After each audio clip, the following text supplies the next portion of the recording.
We live in conspiratorial times. Deeply sinister motives appear to be at work everywhere beneath the surface. No one, however high their reputation, is entirely beyond suspicion. Every institution, even the most venerable, may be at it. Whatever may publicly be said, something a whole lot ghastlier is probably going on in private. Taking anything on good faith seems a sure route to naivety and disillusion. It's never been a more tempting moment to become a conspiracy theorist. But the real choice isn't between naivety on the one hand and conspiracy theory on the other. The task is to find our way to an often elusive third option: intelligent skepticism.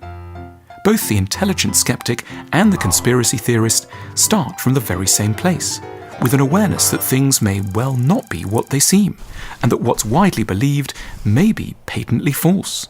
This is in itself no sign of madness or delusion.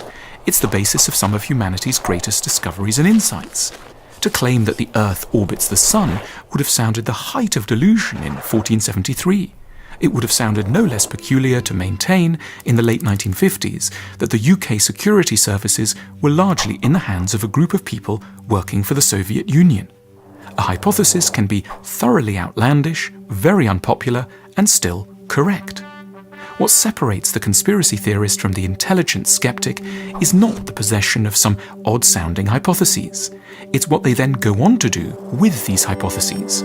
Here are some of the key differences.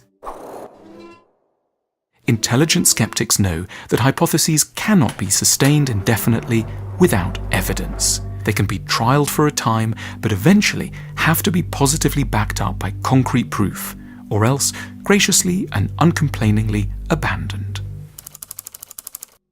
Intelligent skeptics know that the burden of proving a hypothesis must invariably fall on them as the challengers to the status quo, and not on the upholders of the established ideology. They accept that it's their duty to show that ghosts really do exist, and not the responsibility of everyone else to prove that they don't. Upholding quarrelsome hypotheses delivers some hugely redemptive emotional pleasures. One often feels empowered and superior to all those who still blindly trust in the status quo. They, the idiots, may well think the rocket went to the moon, but we know the whole thing was filmed in a downtown studio. Our job may not be so significant, nor our house very grand, but we, unlike the stuck-up professors, know what really happened to the Führer after the war. Intelligent skeptics certainly know how nice it would be if they were proved right, but they can bear the humiliation of turning out to be miserably wrong. It would of course be deeply emotionally convenient if they really were to discover the secrets of cheap nuclear fission, if the elderly rich man was in truth a sexual predator, or if climate change did turn out to be a hoax. But they're also wise enough never to let their wishes overpower the more stubborn and unyielding claims of reality. The conspiracy theorist sees skullduggery everywhere. Their default position is that everyone must be a liar and simply everything is a cover-up.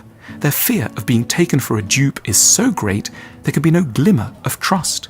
For their part, the intelligent skeptic proceeds through the world with an attitude of basic credence and initial benevolence.